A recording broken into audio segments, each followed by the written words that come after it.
कळव्यातील सहकार विद्यालय या खासगी शाळेतील 5वी आणि 6वीच्या विद्यार्थ्यांना शासनाकडून दिल्या जाणाऱ्या शालेय पोषण आहारामधून विषबाधा झाल्याचा प्रकार मंगळवारी दुपारी घडला। शासनाकडून सर्व सरकारी आणि खासगी शाळांमध्ये बचत गटाच्या माध्यमातून शालेय पोषण आहार दिला जातो। या शालेय पोषण आहारात मुख्यत्वे करून खिचडी दिली जाते। कळवा येथील सहकार विद्यालयात दुपारच्या जेवणात या विद्यार्थ्यांना मटकीची आमटी आणि भात देण्यात आला। मात्र मटकीला वास येत असल्याच्या तक्रारी मुलांनी केल्या। ही आमटी आणि भात खाल्ल्यानंतर मुलांना उलट्यांचा त्रास सुरू झाला। त्यानंतर शाळेतून कळवा रुग्णालयाला याची माहिती देण्यात आल्यानंतर तातडीनं 38 मुलांना रुग्णालयात दाखल करण्यात आलं। तसंच त्यांच्यावर तातडीनं उपचार सुरू करण्यात आले। दाखल करण्यात आलेले विद्यार्थी हे 5वी आणि 6वीचे असून सर्व विद्यार्थ्यांची प्रकृती स्थिर असल्याची माहिती वैद्यकीय अधीक्षक डॉक्टर अनिरुद्ध माळगावकर यांनी दिली। दरम्यान मुलांना देण्यात आलेल्या आमटीमधून मटकीचा वास येत असल्यानं या संपूर्ण प्रकारानंतर पालक संतप्त झालेत। रुग्णालयात दाखल करण्यात आलेल्या मुलांना भेटू न दिल्यानं पालक संतप्त झाले होते।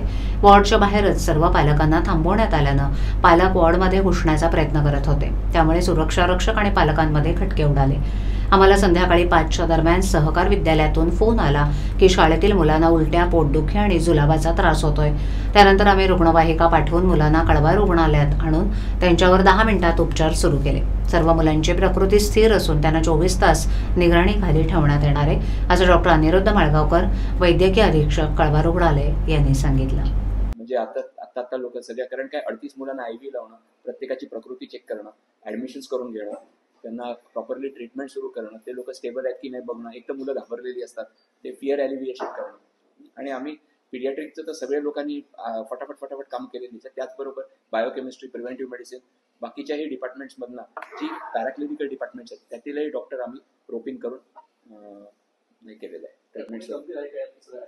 नाही, गंभीर कोणी नव्हतं ऍडमिट करत असताना, आणि आता तर सगळेच स्टेबल आहेत।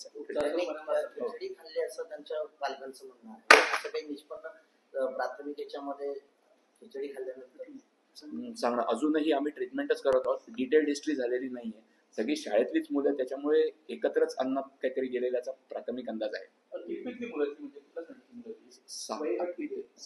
6वी